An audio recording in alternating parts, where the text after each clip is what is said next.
Giving updates on the COVID-19 pandemic in the country at a media engagement in Accra on Sunday, Director General of the Ghana Health Service, Dr. Patrick Kumar-Boaji, assured that vaccines for the next batch of vaccination have been secured and the exercise will take place in May 2021.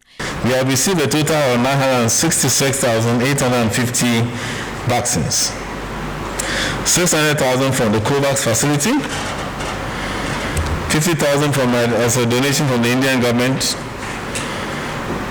We have 165,000 from MTN Africa, and then 149,000 as a second dose also from MTN Africa.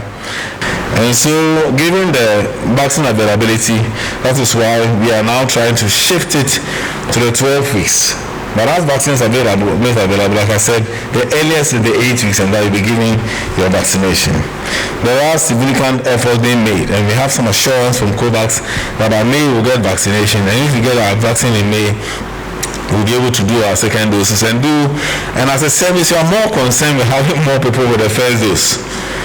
Because that's what can also cause the distance. But we've got enough, and there are also bilateral arrangements that are bringing in other COVAX vaccines, including Johnson & Johnson, which we are expecting probably in the third or fourth quarter of the year. And then a lot of work is going on to get vaccine Sputnik for everybody. We chose 8 weeks.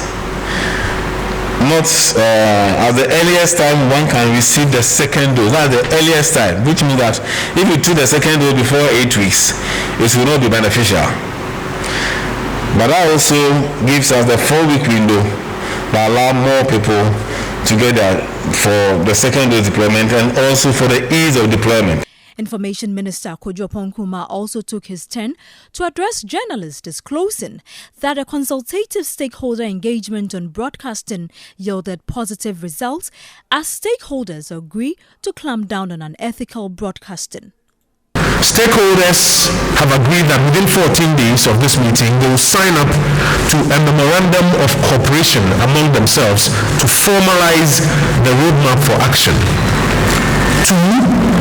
Key to the arrangements in this memorandum of cooperation is the setting up of a joint stakeholder group which will operate as a committee of the National Media Commission in accordance with Section 10 of the NMC Act 1993, Act 449. The work of the committee is to, among other things, do the following. 1. Monitor the broadcasting landscape to identify and examine complaints of unethical broadcast content. These include content that are offensive to national security interest, public order, public morality, and also against the reputations, rights, and freedoms of other persons. 2, they will provide an early warning system for flagging such unethical broadcast content to the relevant regulators. And these recommendations include 1, recommendations for the issuance and publications of warnings where that is appropriate, recommendations for the suspension of frequency authorization by the National Communication Authority. So for media houses that are publishing this kind of content, once this committee starts work, if they find that your content is in breach and your attention is drawn and the necessary remedies are not occasioned as requested, they will make recommendations for the suspension of frequency authorization by the National Communications Authority.